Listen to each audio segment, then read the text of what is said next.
दर्शक महानुभाव नमस्कार। हाम्रो च्यानल समाचारपाटी.com मा यहाँहरूलाई हार्दिक स्वागत छ। सदाको झैं आज पनि हामी उपस्थित भइसकेका छौं। आजका मुख्य समाचार लिएर हामीलाई अन्तिमसम्म हेर्नुहोला अनि हाम्रो मेहनतका लागि यो भिडियोमा एउटा लाइक अवश्य गरिदिनु होला। दर्शक महानुभाव पलपलको न्यूज अपडेटका लागि हाम्रो च्यानल सब्स्क्राइब गर्नुहोस् अनि नजिकै आउने बेल आइकनलाई क्लिक गर्नुहोला। आउनुहोस् दर्शक महानुभाव आजका मुख्य समाचार सुरु गरौं। कोरोना अपडेटबाट पछिल्लो 24 घण्टामा देशभर 318 जनामा कोरोना भाइरस संक्रमण पुष्टि भएको छ। स्वास्थ्य तथा जनसंख्या मन्त्रालयका अनुसार 5012 जनाको परीक्षणमा 206 पुरुष र 112 महिला गरी 318 जनामा संक्रमण पुष्टि भएको हो। यो सँगै नेपालमा कोरोना भाइरस संक्रमितको संख्या 2,68,310 पुगेको छ। यी मध्ये 2,62,642 जना निको भएका छन् भने 3,693 जना आइसोलेसनमा रहेका छन्। कोरोना भाइरस संक्रमणबाट हालसम्म 1,975 जनाको मृत्यु भएको छ। पछिल्लो 24 घण्टामा कोरोना भाइरस संक्रमणका कारण 6 जनाको मृत्यु भएको छ। पछिल्लो 24 घण्टामा संक्रमण मुक्त हुनेको संख्या 383 रहेको जनाइएको छ। देशभर कोरोना संक्रमणको उपचारका लागि आइसियुमा 165 जना र भेन्टिलेटरमा 33 जना रहेको जनाइएको छ। आउनुहोस् दर्शक महानुभावहरूको समाचारतर्फ लागौं। भारतले नेपाललाई अनुदानमा दिने घोषणा गरेको कोरोना विरुद्धको खोप आज काठमाडौँ आइपुग्दैछ। भारतले बुधबार नेपाललाई 10 लाख डोज कोरोना खोप अनुदानमा दिने घोषणा गरेको थियो।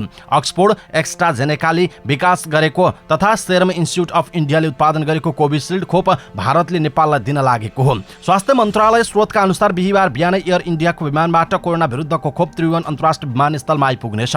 विमानस्थलमा नेपालका लागि भारतीय राजदूत विनय मोहन क्वात्राले स्वास्थ्य मन्त्रालयलाई खोप हस्तान्तरण गर्नुहुनेछ।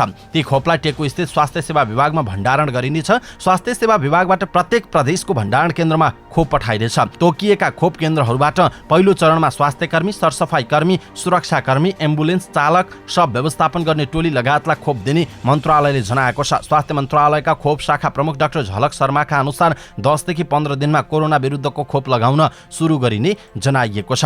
आउनुहोस् दर्शक महानुभावहरूको समाचारतर्फ लागौं। प्रतिनिधि सभा विघटन सम्बन्धी मुद्दा बहस भइरहँदा प्रधान न्यायाधीश चोलेन्द्र शमशेर जवराले लगातार उठाइरहेको प्रश्न हो, बहुमतको प्रधानमन्त्रीले संसद विघटन गर्न किन पाउँदैन? उहाँले नेपालको संविधानको धारा 76 को व्याख्या त्यसरी गर्न किन मिल्दैन भनेर बहसकर्तालाई प्रश्न गरिरहनु भएको छ।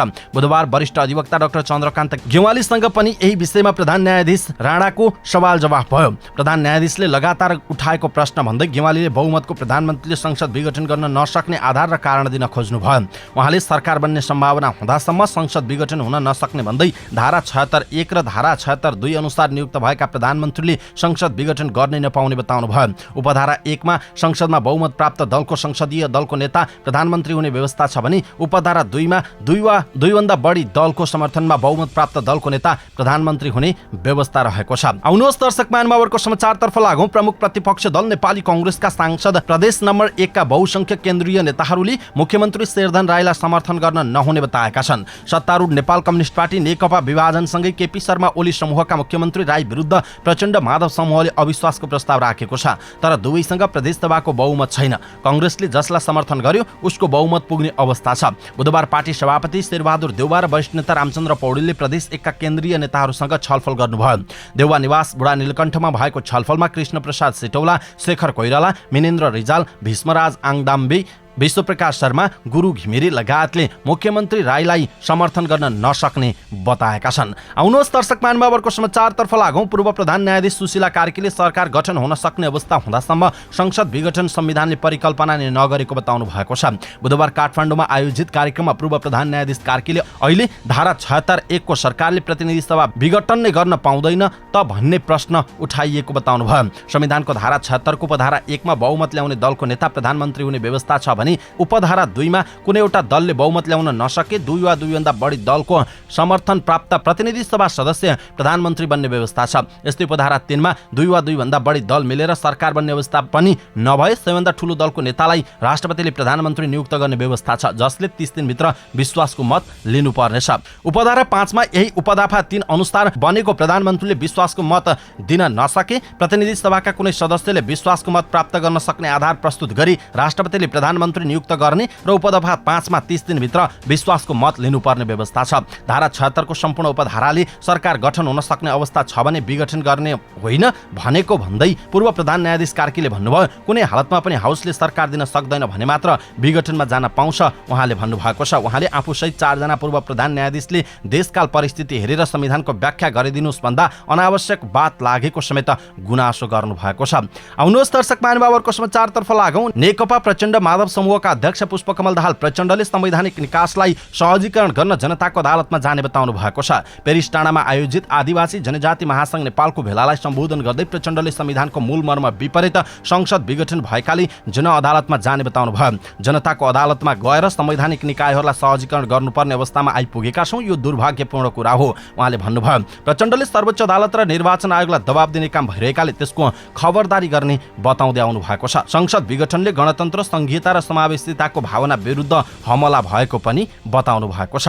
आउनुहोस् दर्शक महानुभावहरुको समाचारतर्फ लागौं। प्रतिनिधि सभा विघटन गर्ने केपी ओलीको निर्णयप्रति वामदेव गौतमको असहमति छ। संसद विघटन गरिएकै दिन 5 पुसमा गौतमले प्रेस नोट मार्फत संसद विघटनलाई असंवैधानिक कदम भन्नुभयो। तर त्यसै दिन ओली विरुद्ध बनेको गठबन्धनबाट पनि उहाँ बाहिरिनु भयो। 1 वर्षदेखि पुष्पकमल दाहाल प्रचण्ड, झलनाथ खनाल, माधव कुमार नेपाल र नारायण काजी श्रेष्ठ सहितको गठबन्धनमा वामदेव सामेल हुनुभएको थियो।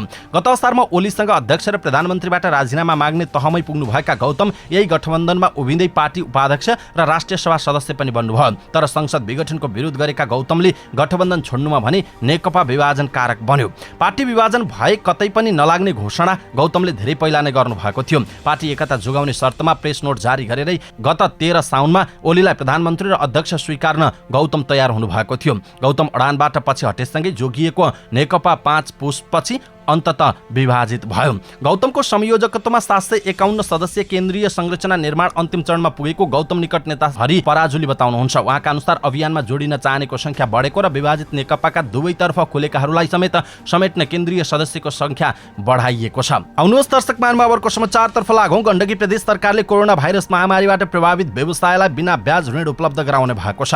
गण्डकी प्रदेशभित्र 50 लाख रुपैयाँसम्मको लगानीमा व्यवसाय गरेका र कोरोना महामारीको मारमा परेकालाई निर्व्याजी ऋण दिन लागि हो। प्रदेश सरकारले कोरोनाको मारमा परेका साना तथा मझौला व्यवसायलाई 15 लाख रुपैयाँसम्मको निर्व्याजी कर्जा उपलब्ध गराउन प्रक्रिया अगाडि बढाएको छ। गण्डकी प्रदेश सरकारले चालु आर्थिक वर्षकै बजेटमा 1 अर्ब रुपैयाँको व्यवसाय जीवन रक्षा कोषको व्यवस्था गरेको थियो।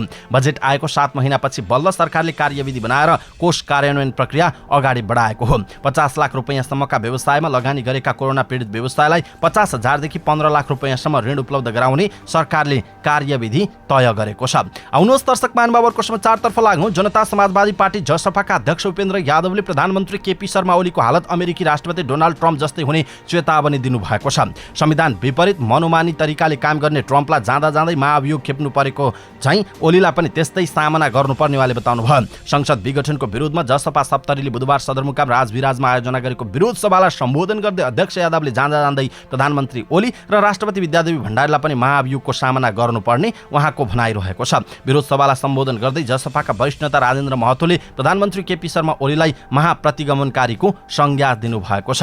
आउनुहोस् दर्शक महानुभावहरुको समाचारतर्फ लागौं। प्रमुख प्रतिपक्ष नेपाली कांग्रेसका सभापति शेरबहादुर देउवाले कांग्रेसले आज गर्न लागेको विरोध प्रदर्शनमा सहभागी हुन सबैमा अपील गर्नु भएको छ। सभापति देउवाले कांग्रेसले आयोजना गर्ने विरोध प्रदर्शनमा सहभागी हुन विज्ञप्ति मार्फत अपील गर्नु भएको हो। कांग्रेसले संसद विघटनको विरोधमा आज देशभरका 6743 वडाहरूमा विरोध प्रदर्शनको कार्यक्रम आयोजना गर्दैछ। कांग्रेसले संसद विघटनको कदमलाई असंवैधानिक र अलोकतान्त्रिक भन्दै आएको छ। उक्त असंवैधानिक र अलोकतान्त्रिक कदम विरुद्ध कांग्रेसले पुस 13 गते 165 निर्वाचन क्षेत्रमा, पुस 25 गते 330 प्रदेश सभा निर्वाचन क्षेत्रमा र माघ 3 गते 753 पालिकाहरूमा विरोध प्रदर्शन गरिसकेको छ। सभापति देउवाले पार्टीको सबै तह एवं लोकतन्त्रवादी सहभागी भएर असंवैधानिक र अलोकतान्त्रिक कदमका विरुद्ध ऐक्यबद्धता प्रकट गर्न विज्ञप्ति मार्फत अपील गर्नु भएको हो। आउनुहोस् दर्शक महानुभावहरुको समाचारतर्फ लागौं। प्रदेश नम्बर 1 को हिउँदे अधिवेशनको पहिलो बैठक 3 मिनेट मात्रै बसेर स्थगित भएको छ। प्रदेश प्रमुखले अधिवेशन आह्वान गरेको सम्बन्धी पत्र पढेर बैठक स्थगित गरिएको हो। त्यसअघि राष्ट्रिय गान बजाइएको थियो। प्रदेश प्रमुखको पत्र वाचन गरे लगत्तै सभामुखले बैठक स्थगित भएको जानकारी दिनुभयो। नेकपाका दुवै पक्षले एकअर्कालाई निषेध गर्ने रणनीति बनाएपछि कार्यव्यवस्था परामर्श समितिको बैठकले कुनै पनि दलका नेताहरूलाई बोल्न नदिने निर्णय यसअघि नै गरेको थियो। हिउँदे अधिवेशन सुरु भएको दिन दलका नेताहरूले सम्बोधन गर्ने परम्परा रहेको छ। आउनुहोस् दर्शक महानुभावहरुको समाचारतर्फ लागौं। आयात र निर्यातलाई भन्सारसँग आबद्ध गरी अन्तर्राष्ट्रिय व्यापारलाई सहजीकरण गर्न आगामी सातादेखि नेपाल राष्ट्रिय एकद्वार प्रणाली लागू गरिने भएको छ। खाद्य प्रविधि तथा गुण नियन्त्रण विभाग, पशु सेवा विभाग र प्लान्ट क्वारेन्टिन केन्द्रको सेवा एकै प्रणाली मार्फत प्रदान गरिने प्रणाली कार्यान्वयनबारे भन्सार विभागले अर्थ, उद्योग र कृषि मन्त्रीलाई बुधबार ब्रिफिङ गरेको छ। 3वटा विभागबाट सुरु गरिने कार्यक्रम चरणबद्ध रूपमा विस्तार गरिने र यसमा सरकारी र निजी क्षेत्र सहभागी हुने भन्सार विभागले जनाएको छ। एकद्वार प्रणाली सुरु भएपछि 3वटै विभाग र अन्तर्गतका कार्यालयहरूमा डिजिटल प्रणालीको सुरुवात हुने दाबी भन्सारले गरेको छ। आउनुहोस् दर्शक महानुभावहरूको समाचारतर्फ लागौँ। नेपालमा रासायनिक मल कारखाना स्थापनाका लागि सरकारले गठन गरेको प्रारम्भिक अध्ययन समितिको पहिलो बैठक बुधबार बसेको छ। अध्ययन समितिका संयोजक अर्थमन्त्री विष्णुप्रसाद पौडेलको संयोजकत्वमा बसेको बैठकले रासायनिक मल कारखाना स्थापनाको तयारी, प्रविधि र सम्भावित लागतबारे छलफल गरेको अर्थ मन्त्रालयले जनाएको छ। समितिका सदस्यहरू उद्योग, वाणिज्य तथा आपूर्ति मन्त्री लेखराज भट्ट, कृषि तथा पशुपन्छी विकास मन्त्री पद्मकुमारी अर्याल र सचिवहरू पनि सहभागी बैठकमा प्रारम्भिक तयारी सम्बन्धमा छलफल भएको थियो। विश्वमा प्रचलनमा रहेका प्रविधि तथा तरिका, प्राकृतिक ग्यास, वाटर इलेक्ट्रोलिसिस र हाइब्रिड मध्येबाट नेपालका लागि उपयुक्त हुने प्रविधि तय गर्ने बारे छलफल भए पनि निचोड भने ननिस्किएको बताइएको छ। समितिको अर्को बैठकले थप छलफल गरी नेपालमा रासायनिक मल कारखाना स्थापना सम्बन्धी प्रविधि, लगानीको विधि र लागत समेतको प्रस्ताव तयार गर्ने अर्थमन्त्री एवं समितिका संयोजक विष्णुप्रसाद पौडेलले जानकारी दिनुभएको छ। आउनुहोस् दर्शक महानुभावहरूको समाचारतर्फ लागौँ। बिहिबारदेखि तातोपानी नाका 20 दिनका लागि बन्द हुने भएको छ। सीमामा रहेको मितेरी पुल पुनः निर्माण गर्न 21 जनवरीदेखि नाका बन्द गरिने जानकारी चिनिया पक्षले गराएको तातोपानी भन्सार कार्यालयले जनाएको छ। बाढीले क्षति पुर्याएको पुल पुनर्निर्माणका लागि 21 जनवरीदेखि बढीमा 20 दिन नाका बन्द रहन सक्ने जानकारी चिनिया पक्षबाट आएको तातोपानी भन्सार प्रमुख लालबहादुर खत्रीले जानकारी दिनुभयो। पहिलेकै बाढीले क्षति पुर्याएको पुलको एक भागमा केही दिन अघिको बाढी थप क्षति गरेपछि चिनिया पक्षले मर्मत गर्न लागेको उहाँको भनाइ छ। पुल मर्मतका लागि नाका बन्द हुने भएपछि छिटो गरेर बाटोमा रहेका सामानहरू नेपाल भित्र्याइएको पनि भन्सारले जनाएको छ। आउनुहोस् दर्शक महानुभावहरूको समाचारतर्फ लागौँ। यातायात व्यवसायीसँग घुस लिएको अभियोगमा 3 प्रहरीलाई पक्राउ गरिएको छ। जिल्ला प्रहरी कार्यालय चितवनका प्रमुख प्रहरी उपरीक्षक नान्ती राज गुरुङको टोलीले उनीहरूलाई मंगलबार राति 9 बजे पुलचोकबाट पक्राउ गरेको हो। कार्यक्षेत्रमा खटिएको समयमा यातायात व्यवसायीसँग रकम असुलेको अभियोगमा जिल्ला ट्राफिक प्रहरी कार्यालयमा कार्यरत प्रहरी हवलदार लोकेश बहादुर घरती, जवान जमुना खड्का र ओडा प्रहरी कार्यालय नारायणगढमा कार्यरत प्रहरी जवान पूर्णसिंह रेशमी मगरलाई नियन्त्रणमा लिएको हो। उनीहरूलाई घुस दिएको अभियोगमा एक किराना व्यवसायीसँगै 5 जनालाई पनि पक्राउ गरिएको गुरुङले जानकारी दिनुभएको छ। आउनुहोस् दर्शक महानुभावहरूको समाचारतर्फ लागौँ। ललितपुरको लगनखेल स्थित भूमि सुधार तथा मालपोत कार्यालयमा कार्यरत नायब सुब्बा मनदीप कुमार श्रेष्ठ र लेखापढी व्यवसायी रमेश लाल श्रेष्ठ घुससहित पक्राउ परेका छन्। अख्तियार दुरुपयोग अनुसन्धान आयोग टंगालबाट खटिएको टोलीले ललितपुर महानगरपालिका 12 लगनखेल स्थित बस पार्क नजिकबाट सेवाग्राहीसँग 40,000 रुपियाँ घुस लिइसकेको अवस्थामा दुवैजनालाई मंगलबार नियन्त्रणमा लिएको आयोगका सहायक प्रवक्ता गणेश बहादुर अधिकारीले जानकारी दिनुभएको छ। आउनुहोस् दर्शक महानुभावहरूको समाचारतर्फ लागौँ। विश्व स्वास्थ्य संगठन WHO ले कोरोना भाइरस कोभिड-19 को नयाँ प्रकार भेरिएन्ट कम्तीमा 60 मुलुकमा फैलिसकेको बताएको छ। पछिल्लो एक सातामा मात्र थप 10 मुलुकमा कोरोनाको नयाँ प्रकार फैलिएको WHO को भनाइ छ। WHO ले बुधबार दिएको जानकारी अनुसार बेलायतबाट फैलिएको कोरोनाको नयाँ प्रकारको कारण विश्वभर कोरोना संक्रमण पनि बढेको छ। अहिलेसम्म कोरोनाबाट विश्वभर 20 लाख मानिसको मृत्यु भइसकेको छ। नयाँ प्रकारको कोरोना फैलिएसँगै अहिले धेरै मुलुकहरू समस्यामा परेका छन्। अहिले धेरै मुलुक कोरोना विरुद्धको खोप धेरै मानिसहरूमा पुगेपछि संक्रमण नियन्त्रणमा आउने आशामा रहेको जनाइएको छ। आउनुहोस् दर्शक महानुभावहरूको समाचारतर्फ लागौँ। जो बाइडेनले बुधबार 46औं अमेरिकी राष्ट्रपतिको शपथ लिएका छन्। अमेरिकाको डेमोक्रेटिक पार्टीको तर्फबाट राष्ट्रपतीय निर्वाचनमा जित हात पारेका बाइडेनलाई सर्वोच्च अदालतका प्रधान न्यायाधीश जोन रोबर्टले शपथ ग्रहण गराएका हुन्। शपथ ग्रहण समारोह वाशिंगटन डीसी स्थित US क्यापिटलमा भएको थियो। कोरोना भाइरस कोभिड-19 को महामारीका कारण शपथ ग्रहण समारोहमा सीमित व्यक्तिलाई मात्र प्रवेश दिइएको थियो भने 2 साता अघि भएको हिंसात्मक प्रदर्शनलाई ध्यानमा राख्दै सुरक्षा व्यवस्था कडा बनाइएको थियो। यसपटकको शपथ ग्रहण समारोह भने यस अघिको भन्दा फरक देखिएको थियो। समारोहमा डोनाल्ड ट्रम्प सहभागी भएनन्। ट्रम्पले यसअघि नै यो समारोहमा सहभागी नहुने घोषणा गरेका थिए। अमेरिकी राष्ट्रपतिको शपथ ग्रहणमा सहभागी नहुने उनी 4थो अमेरिकी राष्ट्रपति हुन्। पछिल्लो 150 वर्षको इतिहासमा भने उनी पहिलो राष्ट्रपति भएको जनाइएको छ। बुधबार भएको शपथ ग्रहण समारोहमा लेडी गागाले अमेरिकाको राष्ट्रिय गान गाएकी थिइन्। जेनिफर लोपोजले पनि सांगीतिक प्रस्तुति दिएको जनाइएको छ। शपथ ग्रहण समारोहमा बोल्दै बाइडेनले यो दिन अमेरिकाका लागि इतिहास र आशाको दिन रहेको बताएका छन्। अवस्था दर्शक महानुभाव आजका मुख्य समाचार यति नै। हामीले प्रस्तुत गरेका मुख्य समाचारहरूप्रति तपाईको धारणा के छ आफ्नो धारणा तलको कमेन्ट बक्समा कमेन्ट गर्नुहोला। हाम्रो मेहनतका लागि भिडियोमा एउटा सानो लाइक अवश्य गरिदिनु होला। दर्शक महानुभाव पल पलको न्यूज अपडेटका लागि हाम्रो च्यानल सब्स्क्राइब गर्नुहोस् अनि नजिकै आउने बेल आइकनलाई क्लिक गर्नुहोला। पल पलको न्यूज अपडेटका साथ फेरि हाम्रो भेट हुनेछ। तपाईं समाचारपाटी.com हेर्दै गर्नुहोस्। नमस्कार, शुभ दिन।